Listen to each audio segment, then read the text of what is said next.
আসসালামু আলাইকুম রহমতুল্লাহ বারাকাতু। আজকে আপনাদেরকে ইতালিয়ান ভাষা মনে রাখার একটি গোপন রহস্য শিখাবো। কিভাবে ইতালিয়ান ভাষা মনে রাখবেন। অনেকেই বলেন যে স্যার আমি অনেক পড়ি কিন্তু মনে থাকে না, বা কিভাবে শব্দগুলা শিখবো। আরে ভাই, রাস্তায় হাঁটবেন আর ইতালিয়ান ভাষা শিখবেন। বলতে পারেন যে স্যার এটা কি এমন কথা বললেন, রাস্তায় হাঁটবো আর ইতালিয়ান ভাষা শিখবো? অবশ্যই। আপনি যখনই কোথাও বা কোনো রাস্তা দিয়ে হেঁটে যাবেন তখনই এর আশেপাশে কি আছে চিন্তা করবেন। যেমন এই যে আমার পাশে আছে কি গাড়ি, গাড়িকে কি বলে? মাক্কিনা। মাক্কিনা মানে গাড়ি। আমি রাস্তা দিয়ে হাঁটতেছি, রাস্তা দিয়ে হাঁটতেছি, রাস্তাকে কি বলে? স্ত্রাদা। স্ত্রাদা মানে হচ্ছে কি রাস্তা। আমি রাস্তা দিয়ে যাচ্ছি, আমার উপরে আকাশ, আকাশকে কি বলে? চেলো। চেলো মানে আকাশ। এর পাশেই আছে, আমার পাশেই আছে কিন্তু গাছ, সবুজ শ্যামল গাছ। গাছকে কি বলে? আলবেরো।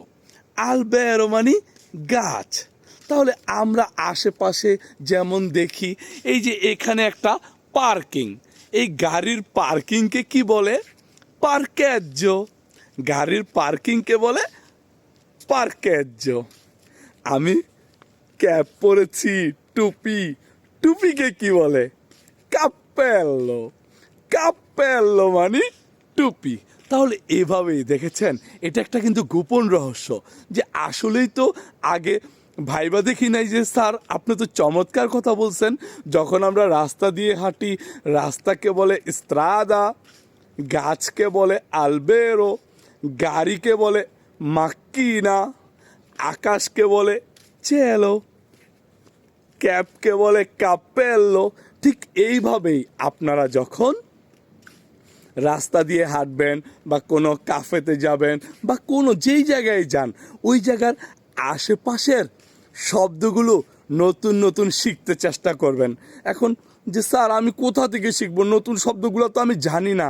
আরে ভাই, আপনার গুগল মামা আছে না, গুগল মামাকে জিজ্ঞেস করেন, সাথে সাথেই তো আপনার গুগল মামা বলে দিবে আপনাকে যে এইটা হচ্ছে এইটা। শুধু হচ্ছে আপনার চেষ্টা, আপনার পরিশ্রম এবং আপনার শিখার আগ্রহ, তাহলেই আল্লাহর রহমতে জেনে যাবেন। ওকে, চমৎকার জিনিস শিখলেন কিন্তু সজীব স্যারের সাথে। তাহলে সজীব স্যারকে ফলো দিতে ভুলবেন না।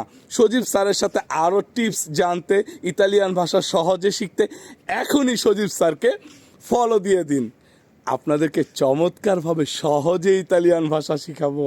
চাও চাও।